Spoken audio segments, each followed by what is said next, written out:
Hello friends, स्वागत है आपका आप सबके पसंदीदा यूट्यूब चैनल लक्ष्य इंस्टीट्यूट ऑफ एक्सेलेंस में। दोस्तों, आज आपके वीडियो में अपन करंट अफेयर्स को डिस्कस करेंगे। तो करंट अफेयर्स से कुछ फैक्ट मैं यहाँ पर लेके आया हूँ, इनको अपन हम एक्सप्लेन करते हैं। तो फर्स्ट फैक्ट है आपके सामने कि हाल ही में जो है वो किस भारत और किस देश के बीच में द्विपक्षीय अभ्यास सिम्बैक्स का आयोजन किया गया, जिसका ये 32वां संस्करण था, है ना। Recently the 32nd edition of exercise SIMBEX is being organised between India and which country. तो ये भारत और किसके बीच में दोस्तों? सिंगापुर के बीच में आपका आयोजित किया गया जा रहा है। आपका द्विपक्षीय अभ्यास है सिम्बैक्स, है ना। इसका 32वां संस्करण है। इसका आयोजन जो है वो सिंगापुर में किया जा रहा है। अब जैसे क्वेश्चन आता है कि पहले इस अभ्यास को किस नाम से जानते थे, तो जो 94 से चल रहा है, इसको पहले लॉयन किंग के नाम से जाना जाता था। ये आपको याद रखना है, ठीक है ना। जैसे क्वेश्चन आता है कि एक्सरसाइज जो सिम्बैक्स है ये किन दो देशों के बीच में होता है, तो भारत और सिंगापुर के बीच में होता है। कब से? 94 से, है ना। पहले इसको किस नाम से जानते थे? लॉयन किंग के नाम से इसको जानते थे, ठीक है। इसके बारे में थोड़ा सा अपन और अच्छे से एक्सप्लेन करते हैं कि भारत की ओर से इसमें 4 स्वदेशी युद्धपोत आपके भाग ले रहे हैं। INS Delhi, INS Satpura, INS Kiltan और INS शक्ति, है ना। इन सारे जो युद्धपोत हैं, इनकी जो कमान है ये पूर्वी नौसैनिक बेड़े के पास है। इसकी जो कमान थी वो कौन संभाल रहे हैं? रियल एडमिरल सुशील मेनन के पास है। ये चारों को वो संभाल रहे हैं। तो भारत की तरफ से इस एक्सरसाइज में ये इसका नेतृत्व कर रहे हैं। इसके बारे में थोड़ा सा और अपन जानेंगे कि ये जो दोनों देशों के बीच नौसेनाओं है, इसमें विश्वास, आपसी तालमेल, संचालन क्षमता को बढ़ाने के उद्देश्य से किया जाता है। देखिए दोस्तों, हम लोग सुनते रहते हैं समय समय पर कि नौसेना का युद्ध अभ्यास, आप यानी नेवी का, एयरफोर्स का, आर्मी के समय समय पर एक्सरसाइज या युद्ध अभ्यास चलते रहते हैं। यानी कि कभी अगर कोई युद्ध की स्थिति बनती है तो सामने की सेना से कैसे युद्ध करेंगे उसकी तैयारियों के लिए अभ्यास किया जाता है, एक्सरसाइज की जाती है। तो वह यही है ना। तो इसमें 2 चरण में आपका ये आयोजित होता है। ये आपके लिए मैं बताता हूँ। सबसे पहले आपके लिए देख रहा होगा कि जैसे यहाँ हमने देखा कि इसमें सबसे पहला जो चरण होता है ये बंदरगाह पर होता है। तो बंदरगाह पर क्या होता है कि संयुक्त योजना होती है आपकी।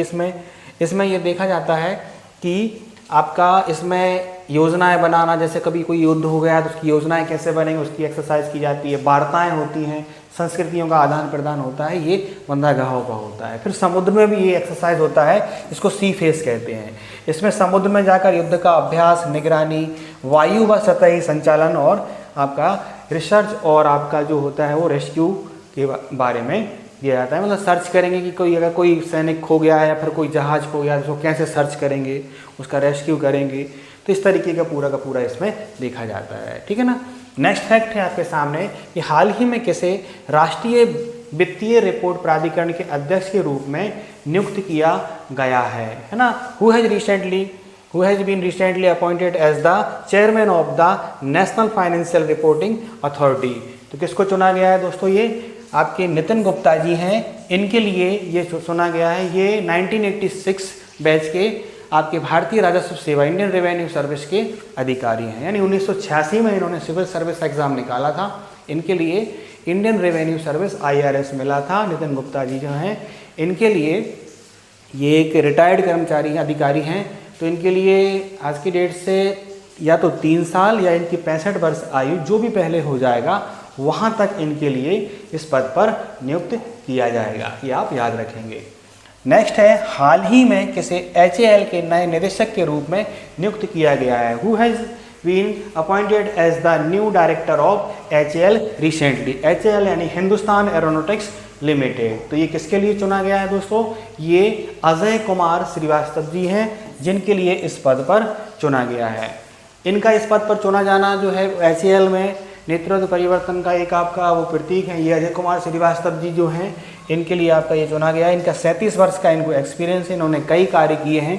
तो इनके कार्यों पर अगर अपन प्रकाश डालेंगे तो देखिए, इनकी नियुक्ति के लिए इसलिए ज़्यादा महत्वपूर्ण जाना जा रहा है क्योंकि HAL में कई प्रकार से परिवर्तन, कई प्रकार से बदलाव किए जा रहे हैं, जिसकी वजह से ये वो है, ठीक है। तो ये आप लोग नोट कर लीजिएगा अच्छे से। तो इनके द्वारा सबसे बड़ा जो काम है वो क्या है कि आपका इन्होंने पहले स्वदेशी नागरिक विमान डू 228 और हिंदुस्तान 228 के लिए आपका DGCA टाइप तो ये सर्टिफिकेशन और पर्यवेक्षण इसमें शामिल है। ये इनके द्वारा किए गए कार्यों में से कुछ प्रमुख काम हैं, ये आप याद रखेंगे, है ना।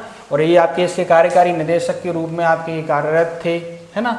इसमें भी इन्होंने योगदान दिए हैं, तो काफ़ी सारे योगदान हैं। एक अच्छे योग्य व्यक्ति हैं जिनको इस पद पर चुना गया है, ये आप याद रखेंगे। नेक्स्ट लिखेंगे अपन, हाल ही में अंतर्राष्ट्रीय नेल्सन मंडेला डे कब मनाया गया, है ना। When was the international Nelson Mandela day celebrated recently. तो दोस्तों ये कब मनाया गया, अभी हाल ही में हमने देखा था 18 जुलाई। जो नेल्सन मंडेला जी, जैसे आपके सामने ये चित्र में दिख रहे हैं, ये नेल्सन मंडेला हैं, है ना। इनको अफ्रीका का गांधी भी कहा जाता है। और अफ्रीका के एक आपके अश्वेत व्यक्ति हैं, वहाँ पर बहुत ज़्यादा रंगभेद चला करता था। हम लोगों ने हमारे स्वतंत्रता संग्राम में भी पढ़ा है कि महात्मा गांधी जब अफ्रीका गए थे तो वहाँ भी उनको रंगभेद का सामना करना पड़ा था। तो इन्होंने वहाँ रंगभेद के लिए काफ़ी ज़्यादा कार्य किए हैं। तो इन्हीं के जन्मदिन पर आपका जो होता है वो अंतर्राष्ट्रीय नेल्सन मंडेला डे मनाया जाता है ना। अंतर्राष्ट्रीय दिवस प्रतिवर्ष 18 जुलाई को संयुक्त राष्ट्र द्वारा आपका दिया गया है। तो मतलब इनके लिए एक्चुअली क्या था, देखिए हम लोग यहाँ पर देखेंगे, मैं आपको बताऊंगा कि ये मतलब दक्षिण अफ्रीका के पहले अश्वेत वहाँ पे राष्ट्रपति बने थे, है ना। 2010 में जब ये इनका 92 बर्थडे था, उस समय पर आपका ये इनको मनाने का घोषणा किया था।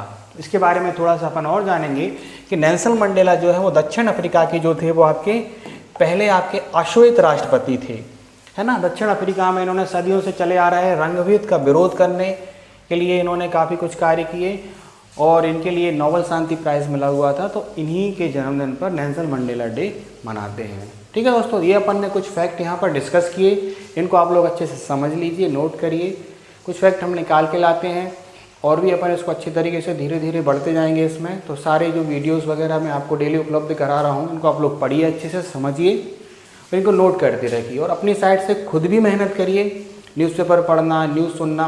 आजकल काफ़ी सारे आपके मोबाइल्स में हम लोग ऐप हैं जो इंस्टॉल कर सकते हैं, जिसको पढ़ के आप लोग करंट अफेयर्स को स्ट्रॉन्ग कर सकते हैं। क्योंकि किसी भी कंपटीशन एग्ज़ाम के लिए करंट अफेयर्स जो है वो बहुत ज़्यादा ज़रूरी है, इसलिए आप लोग इसको अच्छी तरीके से समझते रहिए।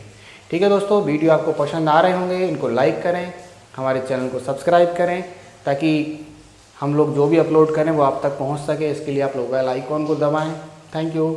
जय हिंद, जय भारत।